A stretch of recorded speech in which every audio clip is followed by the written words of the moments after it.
Okay, hello everyone who's arriving and any and all who come later. It's so exciting to see each of you here. I know this is a very last minute invitation, and so what's very fun about that is that, of course, I get to be in the mystery of who arrives, who's present. So as we arrive today, as we fully connect in, I'm just going to invite you to take this time together. We're going to speak into the mysteries of Black Moon Lilith, as I've mentioned. For those of you who haven't heard me already introduce this factor that might be a little obvious, I actually have poison ivy on my face. That's why I have a bit of an interesting witchy appearance today, and I just thought it was so perfect because um, I've been wanting to connect in with Lilith because she's actually been activating these very strong points in my own chart and very strong points in the general astrology now for a while. But it felt like the time was now. And again, so I decided not to wait until I looked just perfect because that felt kind of perfect for Lilith. So wonderful to see you, Faye. Look, you finally see my face as well. Okay. Wonderful. All right. Wonderful to see you, Deb, also, and Alex, and everyone who's here.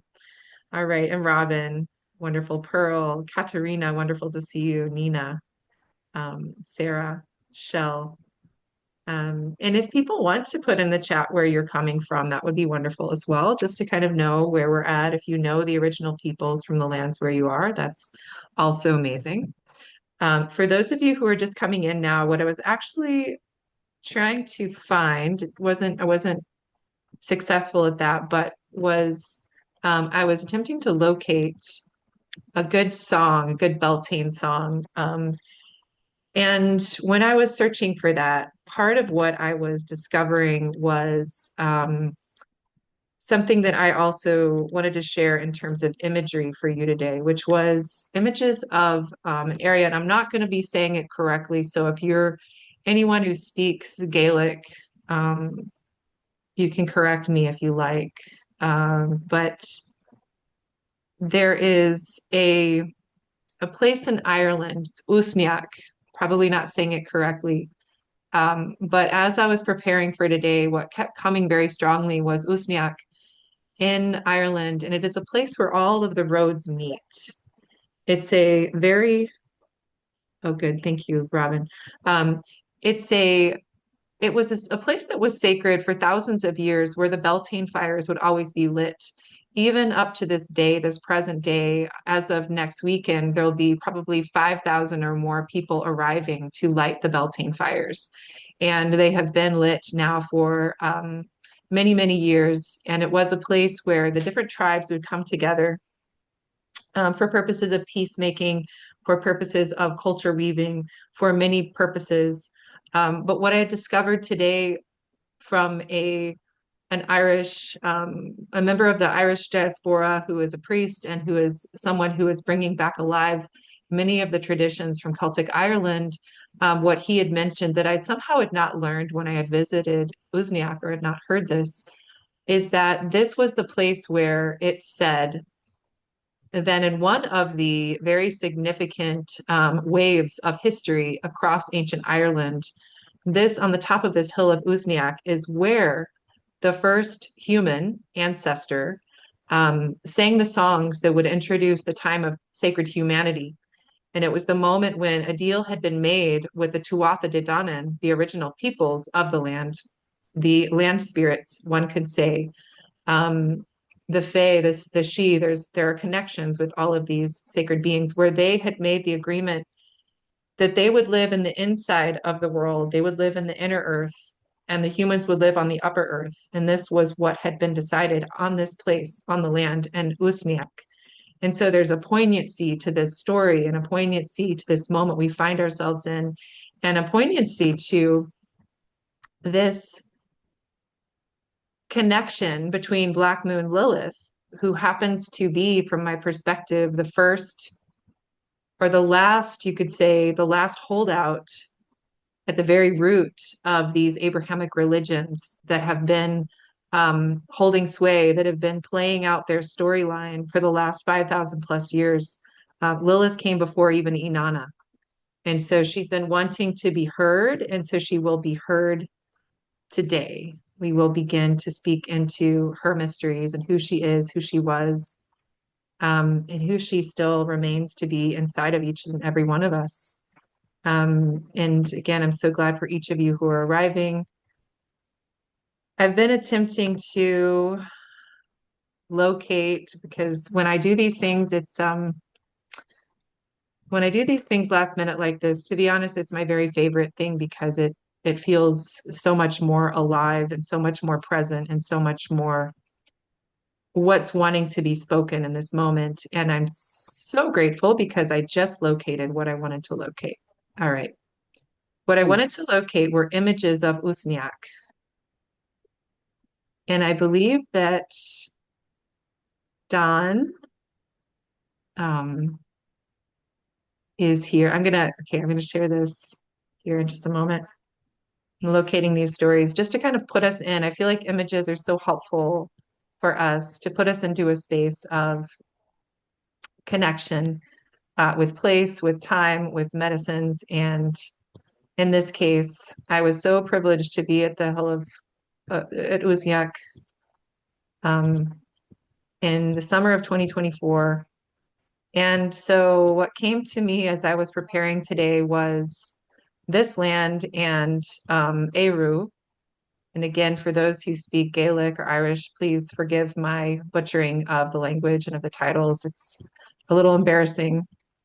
Um, but I do want to share some of these images to take you there because, again, I feel for many of us who have ancestors in ancient Europe, who have Celtic ancestry, that this is very relevant for Lilith, for the stories of Lilith, because she is the one who continues to have that and connect us into the mysteries of the shapeshifter, of the part of us who is not severed, had not been severed from the land, the part of us that still has, as a part of us, the capacity to become the storm, to become the bird, to become the flower, to become the mountain.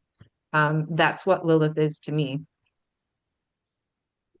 Okay, I'm going to begin now sharing some of my images from Ireland, beginning with, and some of you who've been there may have already seen these things yourself. So um, I'll just spend a moment with this and then we will dive into Lilith. But for me, it felt like a good thing to begin with. So I'm going to begin with Eru. And Don, I'm really glad you're here. There have been many times where I've realized that we didn't connect again after my trip, and you've given me such good insight. Okay, so has anyone just put it in the chat if you've seen her, if you've been to Uzniak, and if there's anyone who knows how to say that correctly, then you're welcome to unmute and say it correctly. Eru, as I understand it, and as I came to understand her, is this is a statue, a beautiful sculpture that was made that was dedicated to her, and can be understood as a female personification of Ireland. And so part of what I understood, and again, I'm a baby at all of this, but what I understood when I went to Ireland that deeply informed me and that does relate to this Lilith work, the Lilith energies that we're connecting with today, is the idea of the sovereignty goddesses and the idea that there are places on the land that can be understood to be personified by certain female deities, and that in order for the ancient high kings of Ireland, that in order to actually take that title of the high king, of being a good ruler or a good guide or good god or good figure that would lead the people in the land, that they would need to court and marry the sovereignty goddess. They would need to marry the land herself. So when I began to learn about this is kind of like a nested concept. Okay, so there are individual sovereignty goddesses, some of which you've probably heard of before. The Kaliak, there are many others who are connected to different places on the island. And then there's Eru, who can be seen as a personification of the island herself. So this, when I saw this, it's a beautiful personification of her. It really captured her for me. I'll share just a few more images of the lands at Uzniak, again, because it's Beltane, and this is such a powerful place that I was privileged to be. And to talk about the sacred trees is so important. The trees that are present on that land. And this is just the pilgrimage that I had gone on into these places. And this is where it said that Eru is buried. It's the cat stone. So again, I share these images. I'm not actually sharing the image of the place where the big gatherings and the fires would be lit. But again, just to be giving you a connection to these lands and these places from when I was there a couple summers ago. I just wanted us to connect into that land and I'm going to stop sharing now so we can really dive in with Lilith. But I wanted to share that just to help us to connect in a little bit to ancient Ireland and Eru and the feminine deities connected to those lands for those of us who have ancestries there, and for those who don't, but who are influenced as well we're all influenced by a loss of connection to our ancestral lineages, right?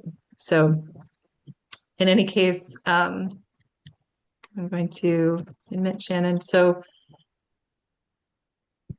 I was called today to speak into the mysteries of Lilith, because she has been such a massive force in our world. She's not always recognized, she's not always seen.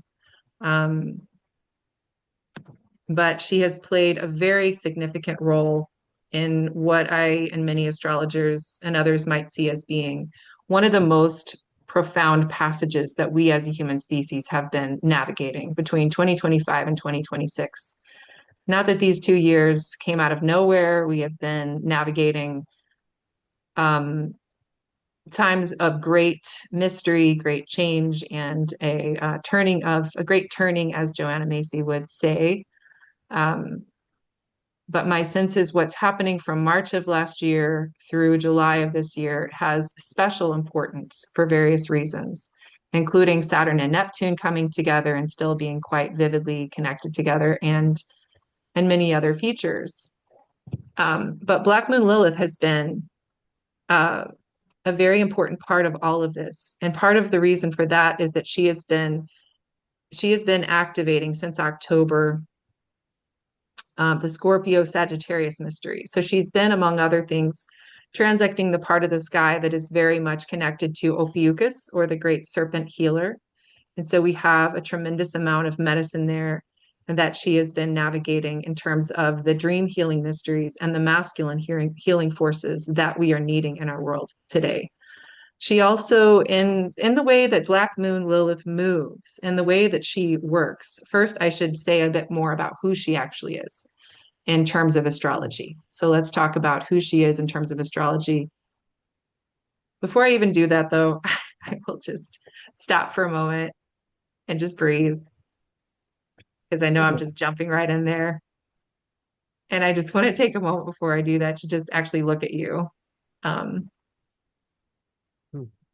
Because that's actually why I called this, is because I miss you and seeing your faces. And I just want to feel you out there in this time, this wild time.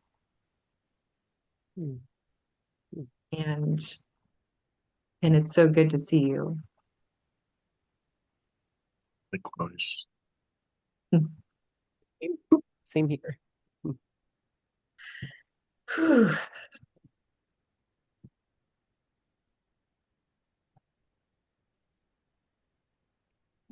So thank you for those showing your faces. Thank you for those listening. So yeah, let's talk a Lilith. And I do want to say that in terms of the more technical side of who she is astrologically, I'm going to touch on that. But it won't be until the course that I'm going to be guiding that I'll go much more deeply with slides, with all of this into the technical dimension. So my intention today is more to create a space to begin to share into what I've been feeling and sensing about her that feels different from what I've normally heard, the way she's moved through me personally, and to create a space for each of us as well to begin to tune into who she is and how she's speaking to each of us. And then to create a space by the end of our time together where whoever wishes to share a bit briefly, and I'll probably do some timing with that so that we don't go over, um, so that we can begin to hear her voice through some of you who wish to speak about who she is to you and how she's speaking to you. So how does that sound? Okay. All right. Okay. So, but I will begin with a little bit of a reference point. And I know everyone here is coming from different levels of understanding of astrology and technology, all of that. So just to understand that Black Moon Lilith is, first of all, she is not a physical object. She's a point in space. So she has to do with the orbit of the moon. And there in the moon's orbit, it's not circular, it's kind of elliptical, right?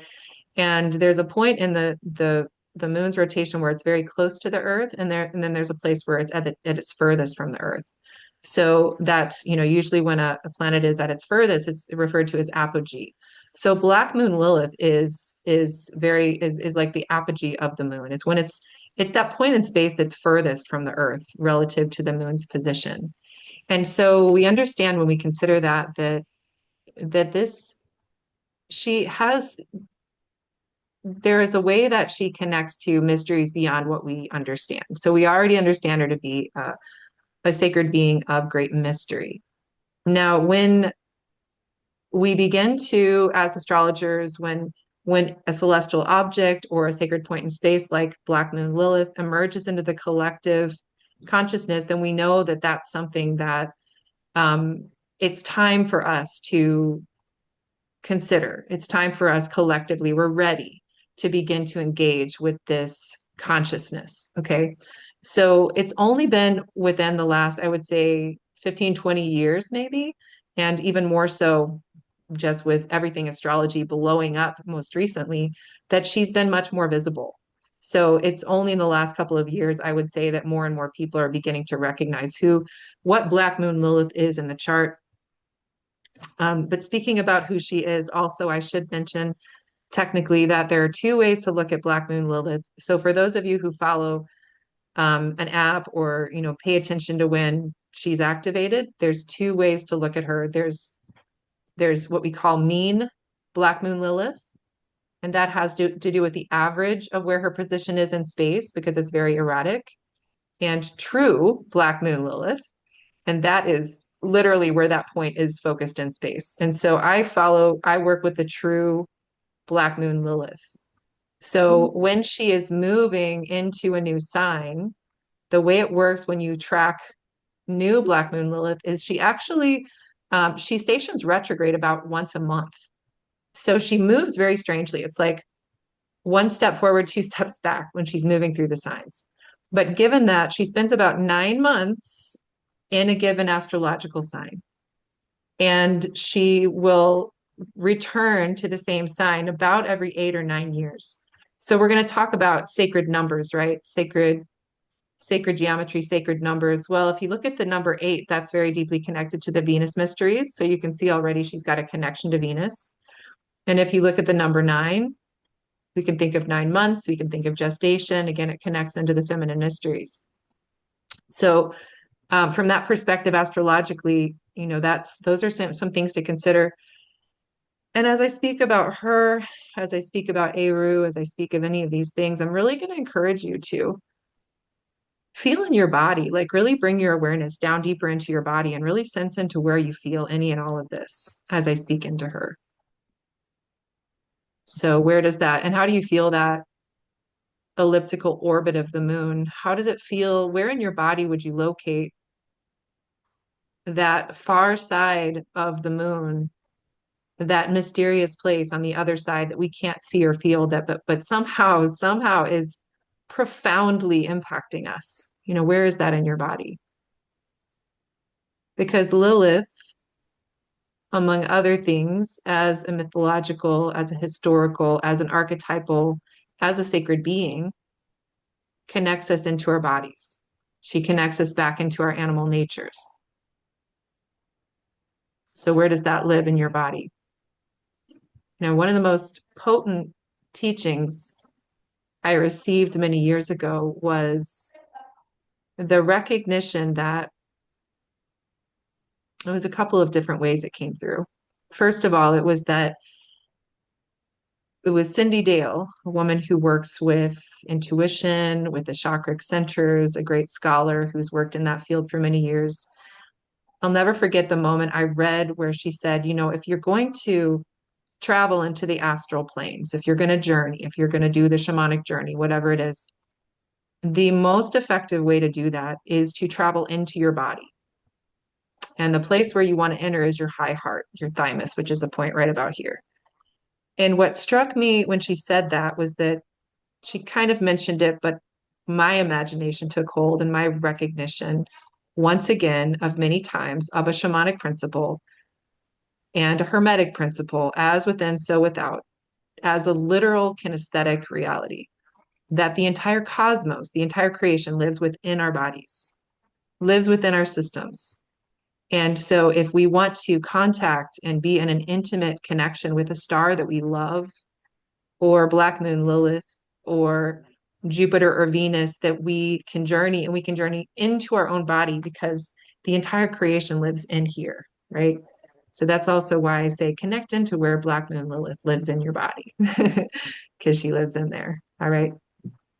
So we're following Black Moon Lilith, true Lilith, and she began the journey where she began to move into the zone of Sagittarius or Scorpio in October. And then now she's been moving through Sagittarius and she's going to she's going to activate galactic center, which is at 28 or 27 Sagittarius, July 30th.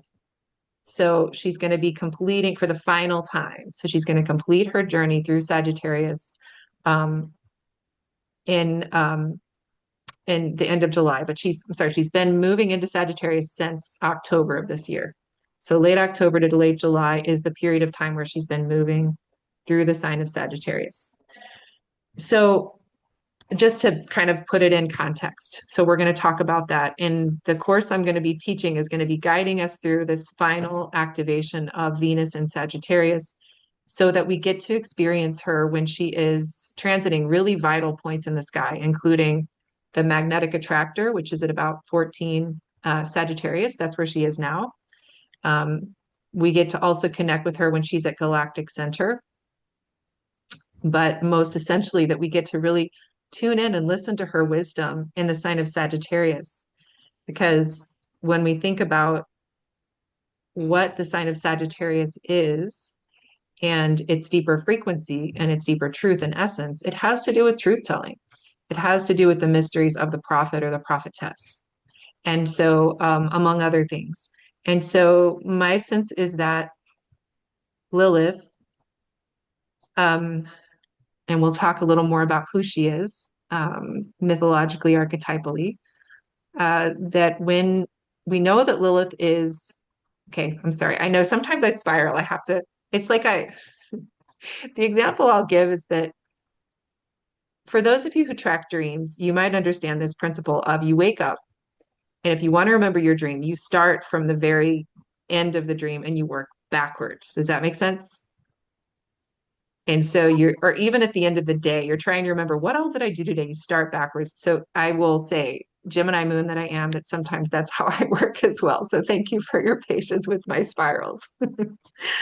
um, I'll get back into what I'm sorry, Eris is very present also. What Lilith in Sagittarius is about from my perspective. But I do feel it's important to backtrack and say, who is Lilith as a sacred being? Who is Lilith? Faye totally gets it. We've got a few people in here. They've got some significant Gemini. Thanks, Faye. Oh my gosh. But I'm gonna, so you don't, and for those of you who entered later, like a wonderful human recently said to me, people don't really think about us that much. We think that people are thinking about us all the time, but they're really not, right? So we tend to be more focused on ourselves than others are. And so for those of you though who came here recently, I will say if you're distracted by my face, that I have poison ivy all over my face right now, which made it so that I almost didn't want to do this. But then Lilith is like, well, showing me that I get to play with my witchy self right now. So that's part of it, is having this wonderful witchy face. So okay, but I'm going to share an image, my favorite image of who I see as being Lilith, as I talk about who is Lilith, right? So this is what many of you will recognize as the Bernie relief. If you look up this image, and many of you will have seen it before because it's quite famous, she's known as the Queen of the Night, the Bernie relief. There's some controversy about who she actually is. If you look her up, often it'll say that she is Aresh Kagal. It'll say she's Ishtar. It'll say she's Inanna. Um, she's given a lot of names. They're not sure who she is. My sense has always been that she is Lilith. And the reason I feel that, thanks, Sarah. Thank you, Sarah. I know I put a filter on, so probably you don't even notice. Um, so, so Lilith, the reason I feel her to be Lilith is partly because of her downward shaped wings. Um, and largely because of the fact that she still has her talents, that she is part animal. And it's been a while now since she began to tell me that what she really is and what she always has been a spirit of the land. And that is always who she originally was a spirit of the land itself. And the reason, sorry, somebody want to say something? Alex, did you want to say something? Oh, sorry, no. Oh, it's okay. Okay. Um, so the reason why it feels so moving to be speaking of her today at Beltane in the north and Samhain in the south is because when we think about the very profound impact of many of us coming from an orphan culture who don't have roots back into our strong, we are learning, many of us, I should say, are reconnecting with ancestral roots and cultures with ancestors who had a relationship with the land and knew the land and knew the spirits of the land and knew the songs of the land and knew the language that emerged from the land and knew all of the rites and felt the river as a sacred being and knew the moon as the grandmother. We've been distanced from that, and most of us feel that as an orphanage, as an orphan experience.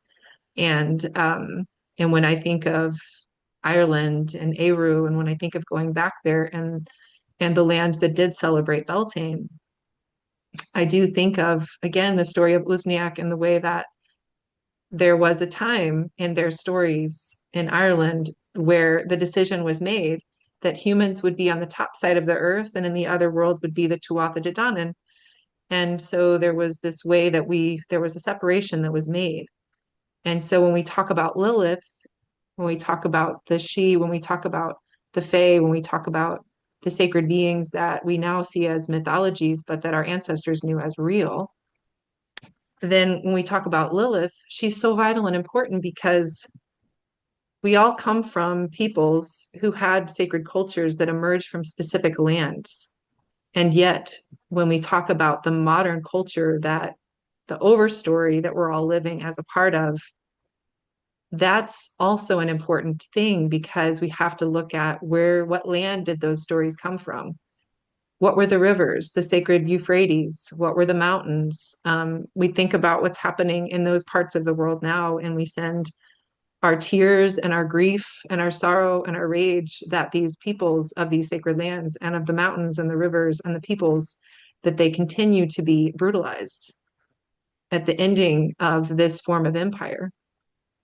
And so we need to remember the original voices of the peoples of the land and of the beings of the land, of those sacred lands who can tell us some things that we forgot.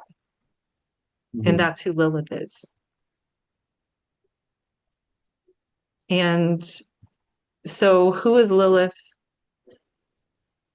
In the first writings of her that we know, she was spoken of in the stories of Inanna. And I'm not going to go fully into that story because that I will save for later for this course.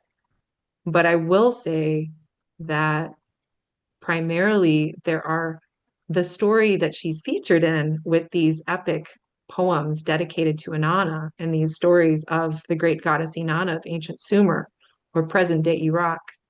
That the first story that I read of Lilith and Lilith and Inanna featured a beautiful tree called a halupa tree that was on the shores of the Euphrates River in ancient Iraq. And that this tree, at some stage in the story, um, had Lilith at the very center or the heart of the tree. And I see that tree because these stories are such mythological. They're such the stories of Inanna, the stories from this part of the world are the root stories beneath the Abrahamic religions and those stories and those peoples. And so when I see a story of the Halupa tree, I'm thinking of the tree of life. I'm thinking of the world tree. And in this story with Lilith and Inanna, Lilith was found at the heart or at the center of the Halupa tree, this great willow tree at the that was in the Euphrates River. And so there are stories of Lilith that we will go into in much more depth, and we will explore through the dreaming, the night dreaming, and um, the deeper meditations to explore who she was in ancient Sumer. But the versions most people know about Lilith have they come a little later. They come from the early stories that didn't make it into the Torah. They come from the Hebrew traditions and the Hebrew stories about Adam and who was Adam and who was Eve and what happened in the Garden of Eden. And in these stories, they're often also they're told in different ways, as is often the case. But the through line is that um, Lilith was Adam's first wife. And while Adam was made from the earth, the soil of the earth, he was crafted from the soil of the earth. He came from this place. His body was made from this land. Lilith, her body was also made from this land. She also was made from the body of the earth. Her body was the earth. His body was the earth. And in the way that these stories were told, she refused to submit to Adam, and she refused to be conquered by Adam. And for that reason, some would say that she herself put herself into exile. Some would say she was put into exile, but in one way, shape, or form, she was banished from the overculture and the overstory and replaced in a sense by Eve. That's one way to understand the story. There's so many layers and dimensions to these stories. What we know about Lilith is that she was made in the same form as man and that she refused to be colonized. So, what I came to feel about her that I wrote about in my email as well, that I've been sensing and feeling for so long, is that when we're coming from a culture that it recognizes there are wisdoms in the culture that we live in. There are wisdoms in the overstory. And one of those wisdoms is that when we wish to those spiritual guides and teachers that have gained true wisdom have usually gained that through passages in the other world and often through the wilderness. And so I began to recognize that Lilith herself has been in the wilderness for 5,000 years. And there's an interesting thing that happens when in these moments, like a portal, it's like a moment that is kind of a portal that is an opportunity for a significant shift Mhm. um, that we will see that, for example, This reminds me of Lilith. I'll just make this connection. Many of us have heard the story of how in many lands that have been colonized where there were original indigenous peoples, including in the mountains of Colombia, including in the mountains of Peru, also including in some of the areas in the Caribbean coast of Costa Rica, just to name a few. The story, the way it goes, is that when the settlers came, when the colonizers came, that the original peoples, there were a few of them who disappeared, who escaped into the wilderness, into the backcountry, into the hills, into the mountains. And those were the ones who were carrying the wisdom that people weren't ready for yet. And what's more, they needed to preserve something sacred. And this is why they disappeared, because they knew when the time was right. Again, when human consciousness was ripe, or perhaps when the danger was so close, that they would be required to come back down from the mountain and deliver a message. As the Kogi people in Colombia, the Mamos, the traditional elders, have come down from the mountains in the years past to talk to little brother, to talk to us, modern people, and deliver a message. So again, my sense is that Lilith is like that. So her time is now. She is coming out of the wilderness. She is our current prophet. She is our exiled prophet. She has wisdom to share from her time in the wilderness. And she has gems and she has treasure that we are, and warnings, of course, but we've been living in the warnings. So my sense is that she's here to help us remember something about who we are that is absolutely sacred and important.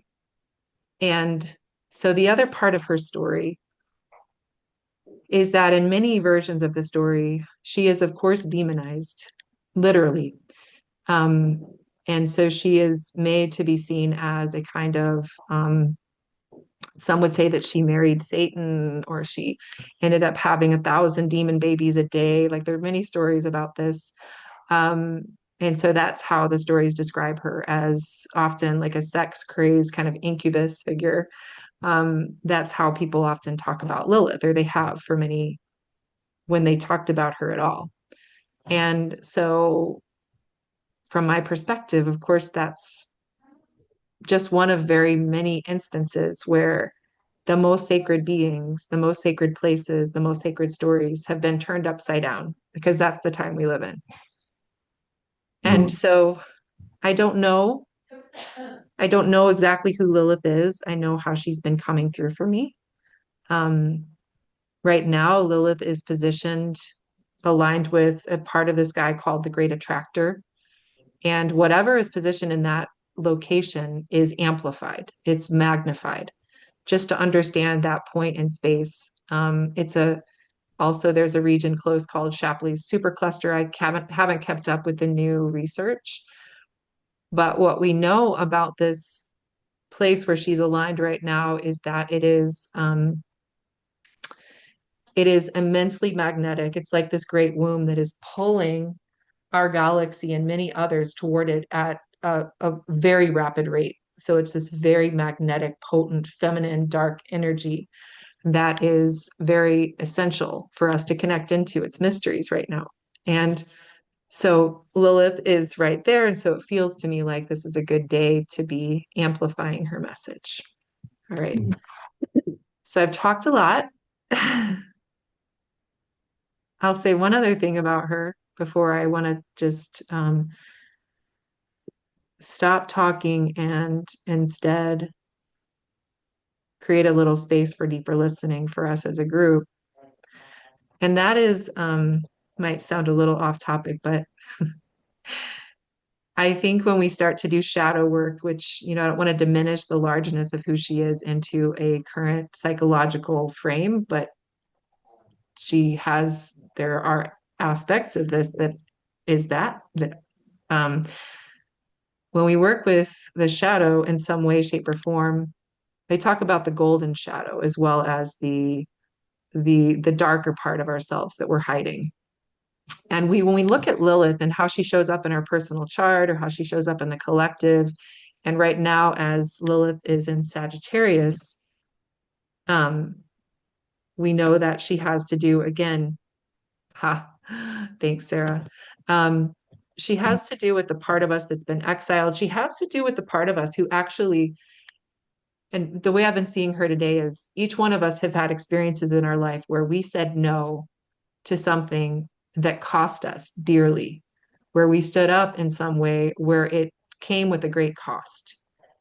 But it also remade us or it shaped us into a more authentic version of who we are. So that's one aspect of Lilith.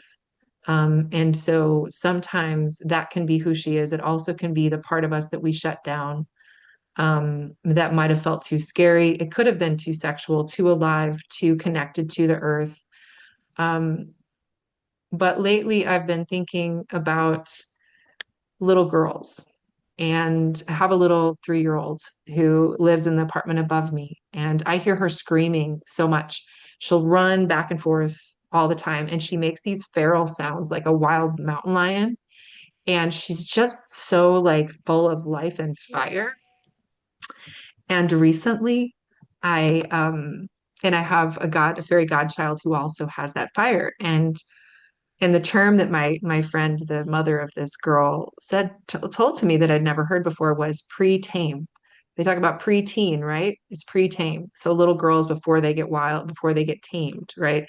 So my sense is that whatever body we're in, male, female, non-binary, that we each have this pre-tame kind of child inside of us, little girl, sometimes a little boy. I definitely have that too, and that Lilith also offers a key to how we can unlock and come back into this. I feel it's a primal innocence that she carries as well.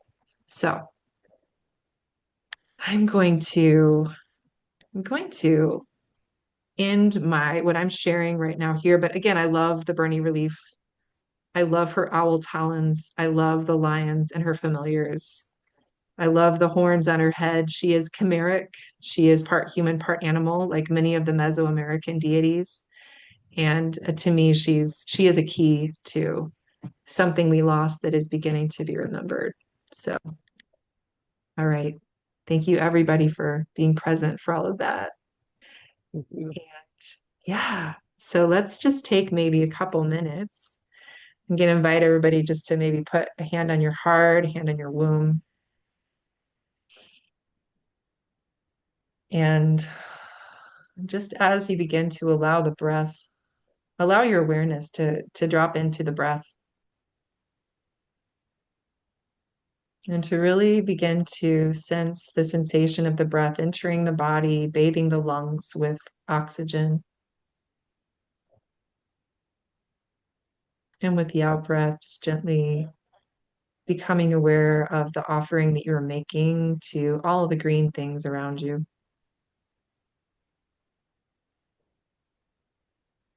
And just simply bringing your awareness to the sensation of the in breath and the out breath, how it moves your hands as your chest and your belly move slightly.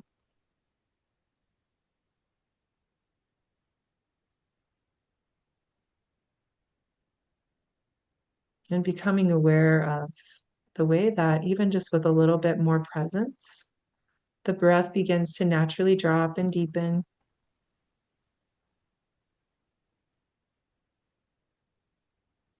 And our intention in this practice is simply to come home more into our physical animal bodies. And at this time of the Scorpio full moon and lunar Beltane, Samhain, north-south, to really feel the aliveness in our bodies. Sometimes you might notice the full moon that the plants, the leaves of the mullein and of the plants are filled with moisture and they're dancing. They feel upright. They're very full of life. And our bodies are the same. Bodies are filled with life. You might begin to even imagine your body is like a leaf or a plant or a tree, and let your body just begin to sway a little bit, just naturally unwinding as you feel the life force energy. You might feel the pull of the beloved moon. From above, you might feel the tug of Mother Earth from below.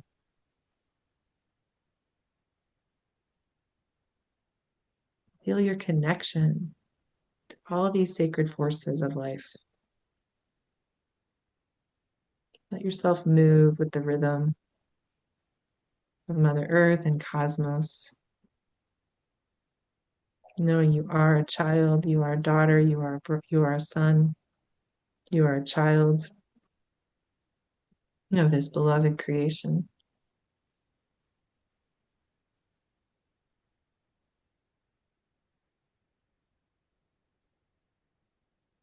And there is a place in you where this sacred presence lives. This aspect, this beloved Lilith presence, who has never forgotten what it means to belong, who has never forgotten what it means to be connected and woven into this tapestry. So I invite you to connect into that. Where does Lilith live? And to ask, where in my body does Lilith live? Write it down.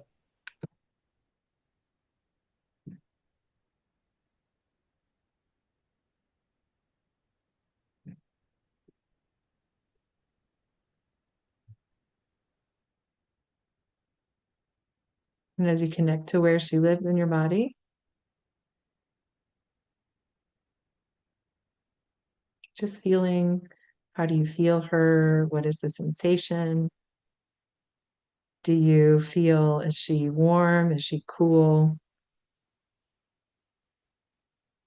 Where in your body? What are the sensations around her? You might see her with your inner eye. If you see her, just to really tune into how it is that she appears to you.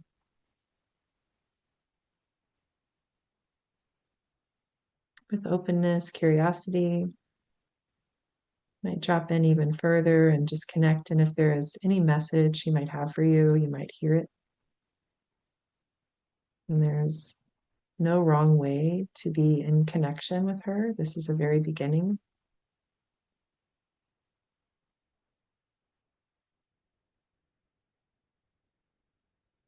We're just setting an intention now to be present to the truth of who she is and what it is that she has to say to you, to each of us in this moment. What is the truth that is wanted to be heard, seen, felt?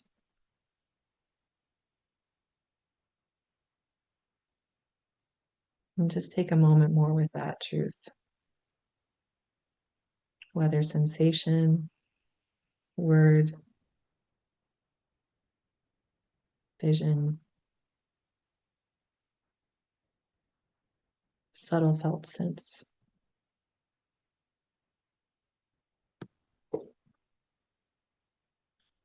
And just taking a moment more to really connect into that.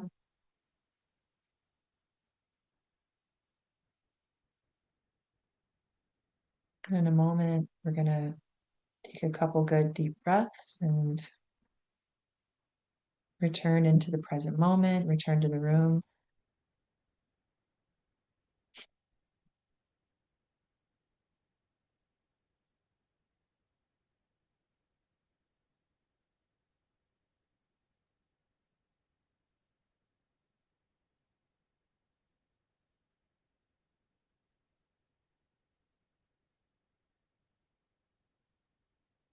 And you may find that this isn't enough time with her.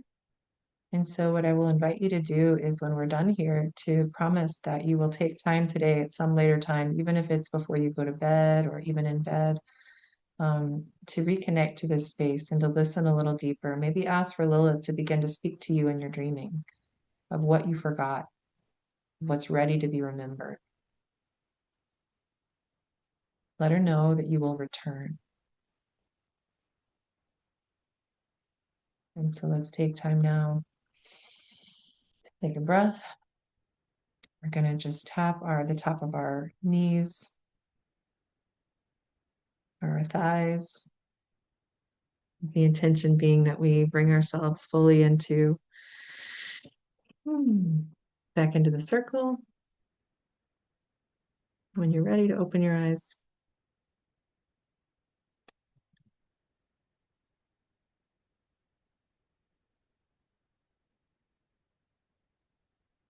And we have about 5 minutes. And so what I'm going to ask is if there are two, maybe three people who want to just briefly share anything, just a few words, just from the heart. Let it come from the body and the heart of what moved you today from Lilith. And if you wish, you can write it in the chat if you don't want to say it.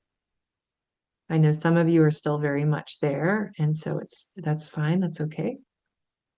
The intent in a little sharing is just to hear a couple voices from the circle, just so that there's a little bit more of that weaving. But again, I'd invite you to go even deeper after we're done here.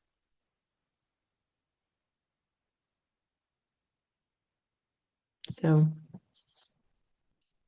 if there's anyone who wants to share anything that came through that felt alive, surprising, that wants to be shared, you're very welcome.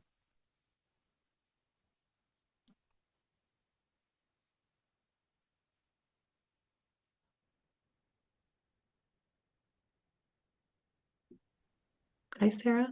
Yeah, I'll just go ahead. Yeah, thank you very much for this. I really appreciated it. I really appreciate it, and words don't even sit with it. Not only the reference to the moon and being on the other side of the moon and being ready and combining that with the visualization. And she's in my voice. Mm. And she's also in my arms and legs and spine because I love to dance. Mm. And when there are times when she's present when I dance, and I also do some work with people, and I'd like to take into my work with them just even that question. Mm. Yeah, Mm. thanks. Thank you. Thank you so much, Sarah. So good to see you, and thank you for the share of all that and where she lives in you.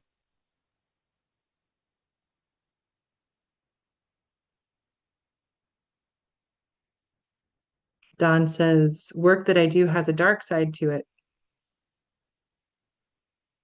Your call today seemed to speak of something with me that feels the dark as I see it. Thank you so much, Don.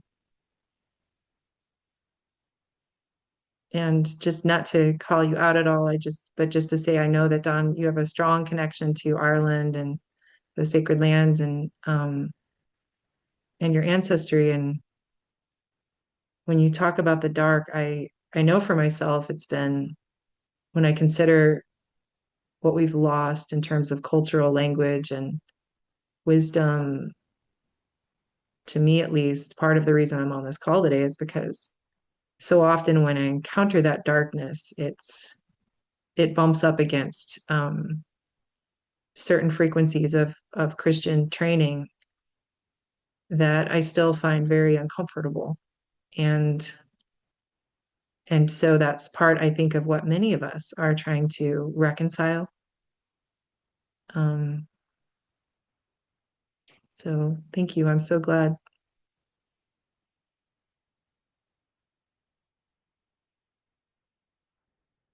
Maybe one more.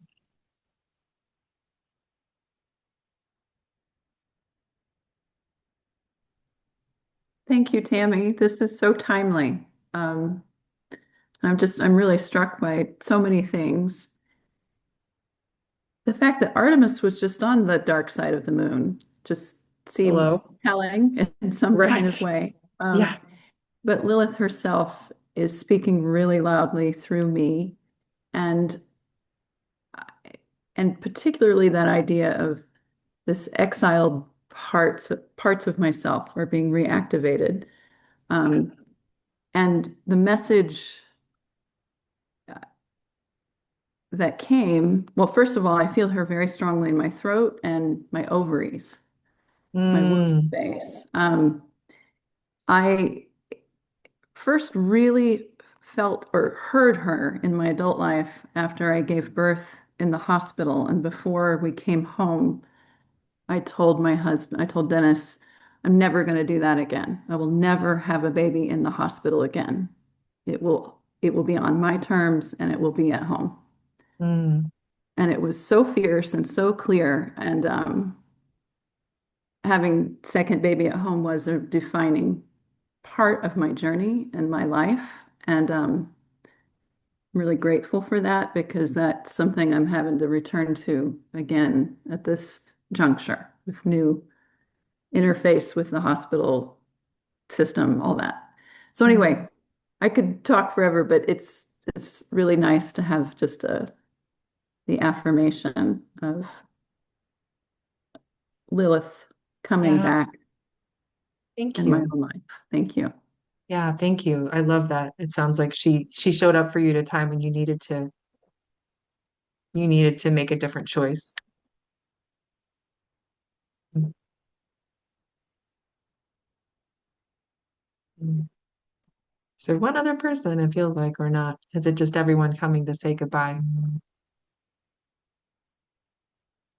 Um, so I will say that I will be look for an email from me because I did this so last minute that I didn't have time to also actually put out the actual course. So I'll have that out in the next, I should have it out tonight. That's my commitment. To have for you the outline of the dates and all of that so that you can enroll if you want to be part of a larger course.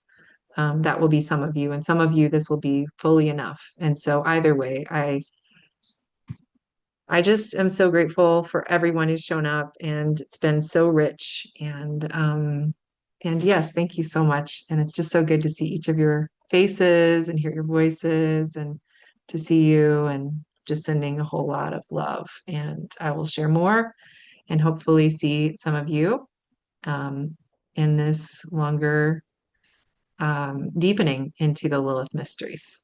All right. Thank you so much, everyone. Happy Beltane.